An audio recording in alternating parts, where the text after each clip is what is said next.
Morning students. आज आपण tense म्हणजे काळ याच्यावरती बोलणार आहोत आणि हे जर आपल्याला टेन्स आले तर आपल्याला पुढचं जे ग्रामर आहे याच्यावरती ज्या इंग्लिश ग्रामरच्या writing skill activity sheet papers मध्ये जे काही क्वेश्चन्स विचारतात ते याच्यावरती डिपेंड आहेत टेन्सवर. If you have the command on the tense you can solve easily all grammar basic questions. Okay, so let's come to learn today the tense. आपण tense म्हणजे काय बघूया. आता टेन्स कोणतीही लँग्वेज आहे, कोणतीही भाषा आहे, ती काळाच्या बेसवरती बोलली जाते. त्याला एक पॅटर्न दिलेला असतो.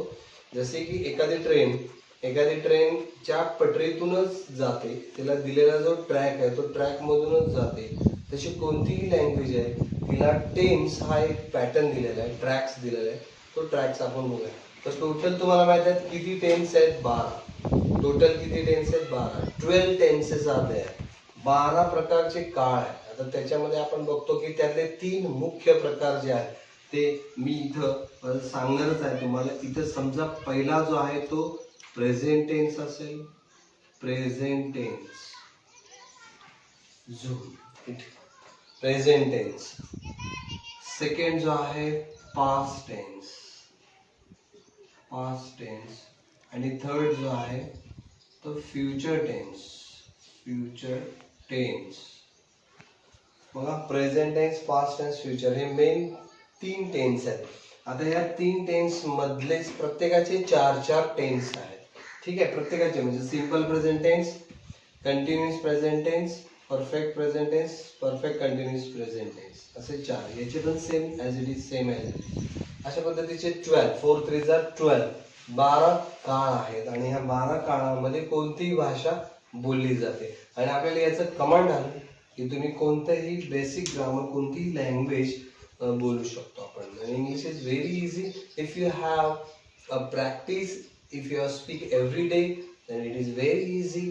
तुम्हाला माहित आहे की कोणतीही भाषा लहान बाळाला आपण शिकवतो त्यावेळेस ते लहान बाळ घरातूनच ती भाषा शिकते. त्यामुळे त्याला ते लहानपणापासून अवगत होते. तसं ते प्रॅक्टिसनं अवगत होते. तसं आपल्याला इथं पण ते प्रॅक्टिस केलं पाहिजे. ठीक आहे, कम टू द पॉइंट. आपण आता पॉइंट्स कळूया. प्रेझेंट टेन्स म्हणजे वर्तमान काळ. हा टेन्स पहिल्यांदा आपण समजून घेऊया की काय. त्यातला मी पहिला जो प्रकार आहे वर्तमान काळ, आपण याला म्हणतो प्रेझेंट टेन्स. वर्तमान काळ म्हणजे जे आता घडतंय, आता सध्याला जे चालू आहे तो हा टेन्स वर्तमान काळ. थोडक्यात आपण म्हणतो काय तुझा वर्तमान म्हणजे हा चालू ज्या घडामोडी आहेत त्या सगळ्या या काळामध्ये होतात. पास्ट टेन्स म्हणजे ज्या घडलेल्या का भूतकाळातल्या असतील. आणि फ्युचर मध्ये ज्या अजून होणार आहेत, घडणार आहेत, त्याला आपण भविष्यकाळ. ठीक आहे, आता हा वर्तमान काळ प्रेझेंट टेन्स.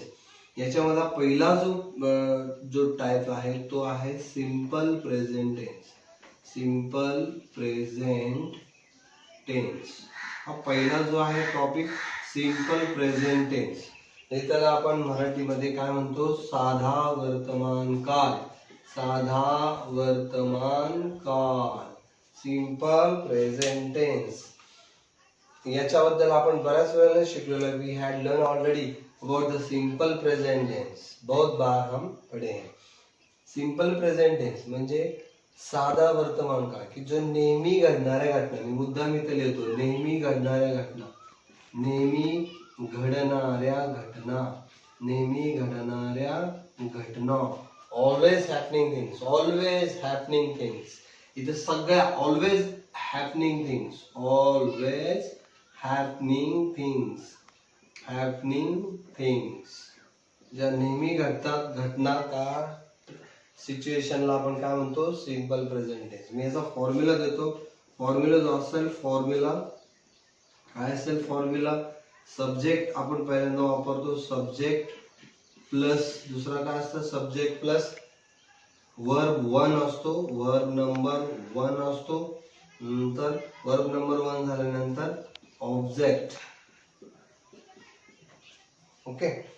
आणि दुसऱ्या यातला फॉर्म्युला नंबर 1 हा आहे. फॉर्म्युला नंबर 2 जो आहे तो subject plus am oblique is oblique are plus verb plus object. Sorry, verb not is here.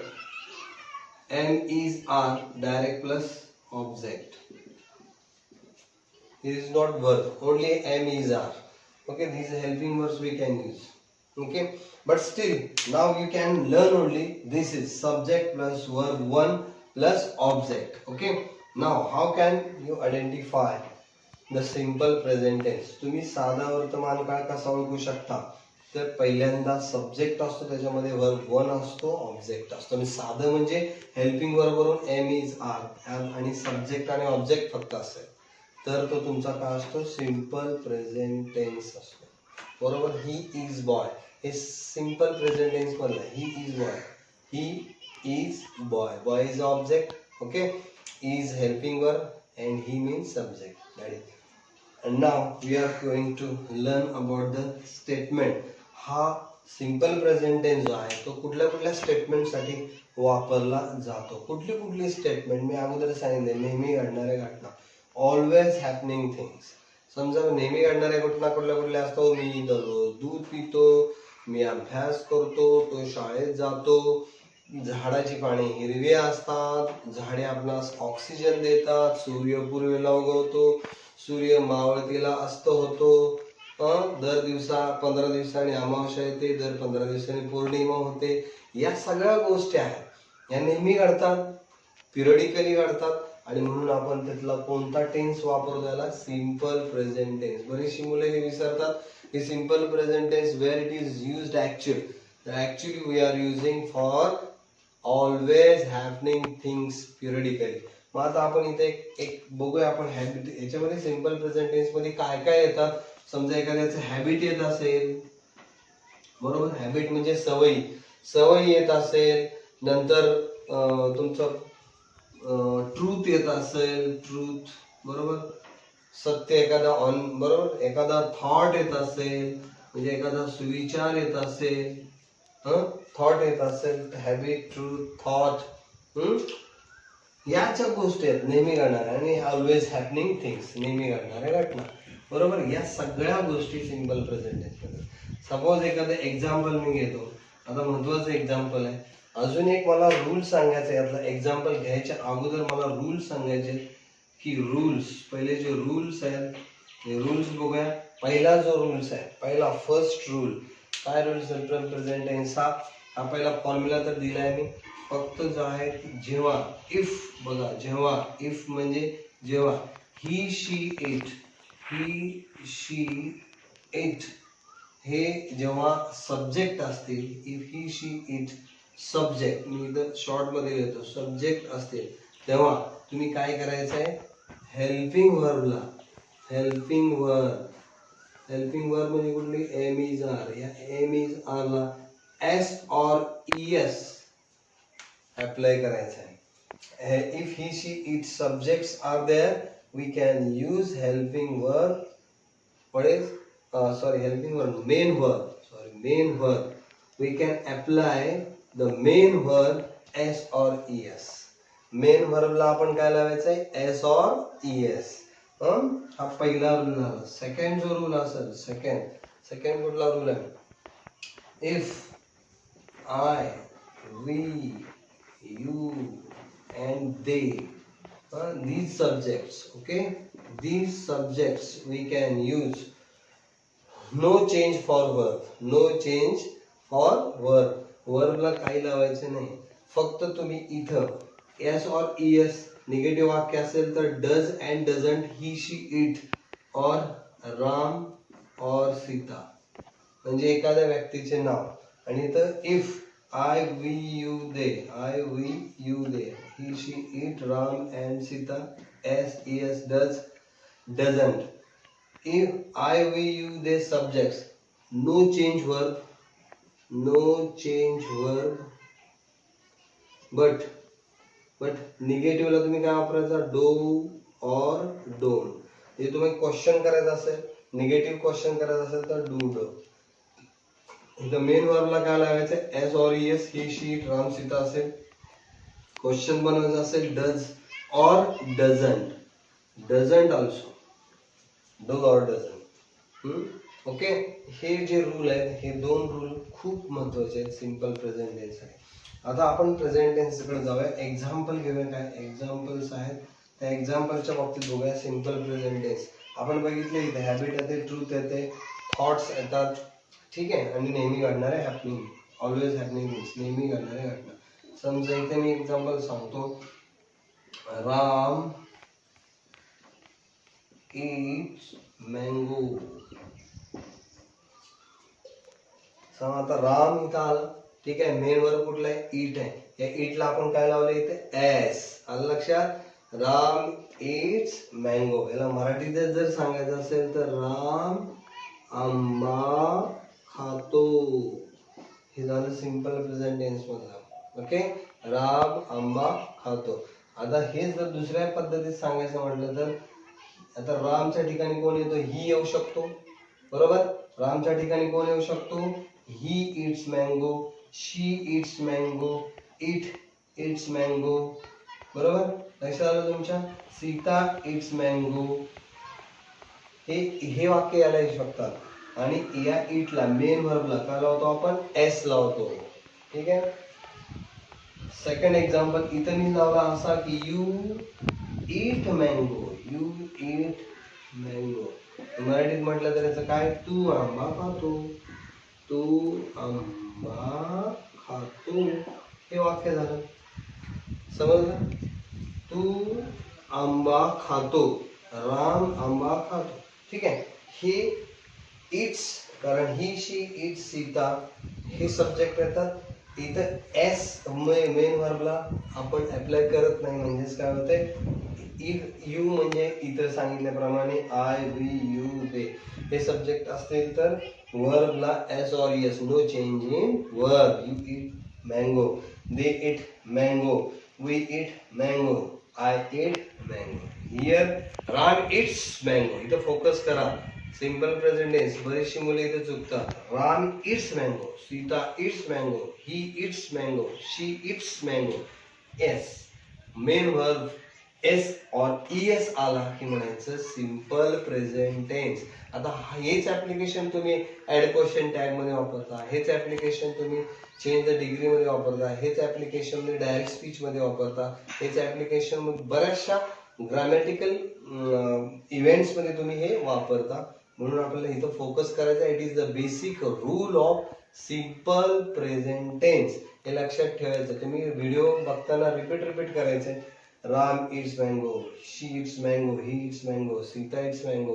S लावलाय कुठं, थर्ड वर्बला. थर्ड वर्ब कोणते, he she it. First verb I we you they, याला आपण काय लावत नाही. हाच फक्त सिंपल प्रेझेंट टेन्सचा आत्मा आहे. This is the soul of rule of simple present tense. अशी तुम्ही बरीचशी स्टेटमेंट यायची बनवू शकता. याच टेन्स वरती तुम्ही अजून मेन भरपूर वर्ब्स घेऊन तुम्ही अशी बनवू शकता. आणि त्याच्यावरती तुम्ही निगेटिव्ह आणि negative and interrogative questions you can make. Negative and interrogative question. Suppose here Ram eats mango, Ram आंबा खातो. मला याच्यावर प्रश्न विचारायचा आहे की राम आंबा खातो का. राम आंबा खातो का. राम आंबा खातो का हाच प्रश्न कशाने वापरणार तुम्ही, डज. तर मी पहिल्यांदा सांगितले इथं does. Does Ram capital R. Does Ram. परत इटला येस लावायचा का नाही. इटला येस लावायचा का नाही. का, कारण तुम्ही ऑलरेडी डज वापरलाय, त्यामुळे मेन वर्बला परत येस लावायचा नाही. म्हणून डज राम ईट मँगो. प्रश्न आहे हा, त्यामुळे क्वेश्चन मार्क. इथं बघा आता यू ईट मँगो, तो आंबा खातो. मला प्रश्न करायचा आहे, तू आंबा खातो का. तू आंबा खातो का. याचा प्रश्न कसा येईल. आता मी अगोदर सांगितले डू डोंट. मग इथं do you eat mango. Do you eat mango. तू आंबा खातोस का. मला निगेटिव्ह बनवायचं असेल तर don't you eat mango. Question mark. Don't you eat mango. तू आंबा खात नाहीस का. तू आंबा खात नाहीस का. असे क्वेश्चन तुम्ही बनवू शकता. असे बरेचसे क्वेश्चन बनवू शकता ना तुम्ही. आता इथं असेल राम आंबा खातो, राम इट्स मँगो. राम आंबा खातो का? Does eat Ram, does Ram eat mango, does Ram eat mango. Then you eat mango, do you eat mango, don't you eat mango. तो आंबा खात नाहीस का? असे बरेचसे क्वेश्चन्स तुम्ही याच्यातून सिंपल प्रेझेंट टेन्स मधून तुम्ही बनवू शकता. म्हणजे एक तर तुम्हाला प्रश्न कसे बनवत राहतील ह्या रूल्स प्रमाणे. पहिल्यांदा आपल्याला शिकलो काय, पहिला सिंपल प्रेझेंट टेन्स शिकतोय आपण. सिंपल प्रेझेंट टेन्स मध्ये नेहमी घडणाऱ्या घटना, ऑलवेज हॅपनिंग थिंग्स इंग्लिश मध्ये. त्याचा फॉर्म्युला तुम्हाला लर्न करावा लागेल. Subject plus verb 1 plus object, आणि त्याच्यामधला दुसरा एक formula subject am is are helping verb आणि ऑब्जेक्ट. याच्यामध्ये simple present tense habit, truth, thought साठी वापरतो, ऑलवेज हॅपनिंग थिंग साठी. रूल्स आहे, जर ही शी इट असतील सब्जेक्ट तर मेन वर्बला आपण एस ऑर एस लावतोय, बरोबर. आणि दुसरा आहे रूल, जर आय वी यू दे हे जे फर्स्ट सेकंड सब्जेक्ट असतील तर आपण वर्बला एस एस लावत नाही. मात्र क्वेश्चन तयार करताना डू, डोंट आणि वरती थर्ड सब्जेक्ट ही शी साठी does, doesn't. Example Ram, Sita, he she it काय असेल ते इट्स लावलं आपण मँगो, म्हणजे राम आंबा खातो. म्हणजे अशी बरीचशी वाक्य आहेत. आता तुम्ही कशी वाक्य म्हणू शकता, राम आंबा खातो, मी सकाळी उठतो, तो सकाळी लवकर उठतो, तो उशिरा झोपतो, तो अभ्यास खूप करतो, मला आंबा आवडतो, त्याला जायला आवडतं, त्याला यायला आवडतं, तिला चित्र काढायला आवडतात, मला चित्रपट पाहायला आवडतो, मला गुलाब आवडतो, त्याला चहा खूप आवडतो. असे बरेचसे हजारो वाक्य आहेत. सूर्य पूर्वेला उगवतो, सूर्य मावळतीला मावळतो किंवा पश्चिमेला मावळतो, मला पोहायला आवडतं, त्याला रनिंग करायला आवडतं, त्याला टेकडीवरती चढायला फार आवडतं, त्याला गाणं तो खूप छान गातो, माझी आई स्वयंपाक खूप छान करते, तो दूध नेहमी पित असतो. ही सगळी जी नेहमी घडणाऱ्या घटना आहेत ना, त्या सगळ्या कुठल्या येतात सिंपल प्रेझेंट मध्ये. फक्त रूल ही सब्जेक्ट नुसार येस ऑर येस वर्बला, आणि बाकीच्या नो चेंज करता फक्त डू, डज आणि डू, डज म्हणजे डझंट आणि डोंट हे वापरून तुम्ही निगेटिव्ह क्वेश्चन बनवू शकता. जसं की यू इट मँगो, तो आंबा खातो. डू यू इट मँगो, तू आंबा खातो का? डोंट यू इट मँगो, तो आंबा खात नाहीस का? राम इट्स मँगो, राम आंबा खातो. Does Ram eat mango, Ram आंबा खातो का? Doesn't it Ram mango, Ram आंबा खात नाही का? ओके, असे बरेचसे क्वेश्चन तुम्ही बनवू शकता. मला या व्हिडिओवरती तुम्ही आता रिप्लाय करून मला होमवर्क साठी 20 क्वेश्चन्स असे बनवायचे. 20 क्वेश्चन म्हणजे 20 स्टेटमेंट, त्याचं इंट्रोगेटिव्ह आणि निगेटिव्ह बनवून दाखवायचे. आणि त्यात मराठी प्लस असेल, इंग्लिश मराठी, इंग्लिश मराठी, एका दगडात दोन पक्षी आपल्याला मारायचे. इंग्लिश पण आलं पाहिजे आणि मराठी पण आलं पाहिजे. कारण बऱ्याचशा मुलाला इंग्लिश येते मराठी येत नाही, काही जणांना मराठी येते इंग्लिश येत नाही. त्यासाठी हे डिबेट करून मला दाखवायचं. पुढे स्टेटमेंट इंग्लिश मध्ये, पुढे मराठी, त्याचं इंट्रोगेटिव्ह आणि निगेटिव्ह असे क्वेश्चन्स करून दाखवा. ओके, आणि नाही समजलं तर मला कॉल करून रिप्लाय करा. ओके, बेस्ट लक, वेल डन.